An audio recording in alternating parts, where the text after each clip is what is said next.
ایک دفعہ ایک گھوڑا ایک گہرے گڑھے میں جا گرا اور زور زور سے آوازیں نکالنے لگا۔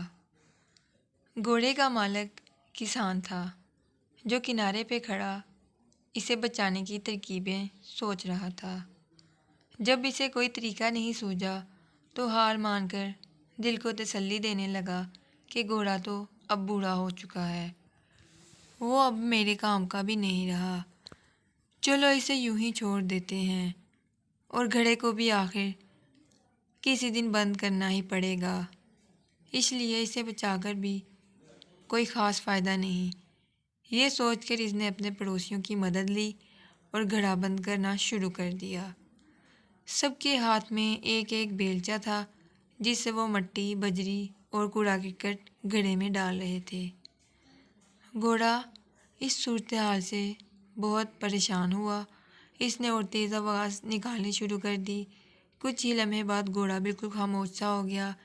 جب کسان نے جھانکا تو یہ دیکھ کر حیران رہ گیا، جب گھوڑے کے اوپر مٹی اور کچرا پھینکا جاتا ہے تب وہ اسے جھٹک کر اپنے جسم سے نیچے گرا دیتا ہے اور پھر گری ہوئی مٹی پر کھڑا ہو جاتا ہے۔ یہ سلسلہ کافی دیر تک چلتا رہا۔ کسان اپنے پڑوسیوں کے ساتھ مل کر مٹی اور کچرا پھینکتا رہا اور گھوڑا اسے اپنے بدن سے ہٹا کر اوپر آتا گیا اور دیکھتے ہی دیکھتے اوپر تک پہنچ گیا اور باہر نکل آیا۔ یہ منظر دیکھ کر کسان اور اس کے پڑوسی سکتے میں آ گئے۔ زندگی میں ہمارے ساتھ بھی ایسے واقعات رونما ہو سکتے ہیں کہ ہمارے اوپر کچرا اچھالا جائے، ہماری کردار کشی کی جائے، ہمارے دامن کو داغدار کیا جائے، ہمیں طعن و تشنی کا نشانہ بنایا جائے، لیکن گندگی کے اس گڑھے سے بچنے کا طریقہ یہ نہیں کہ ہم ان غلاظتوں کی تہہ میں دفن ہو کر رہ جائیں، بلکہ ہمیں بھی ان بیکار کی چیزوں کا مقابلہ کرتے ہوئے اوپر کی طرف اور آگے کی سمت بڑھتے رہنا چاہیے۔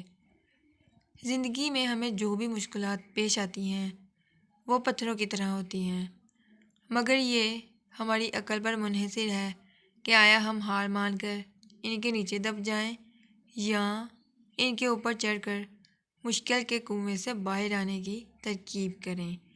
خاک ڈالنے والے ڈالتے رہیں مگر پرعزم انسان اپنا راستہ کبھی نہیں بدلتا۔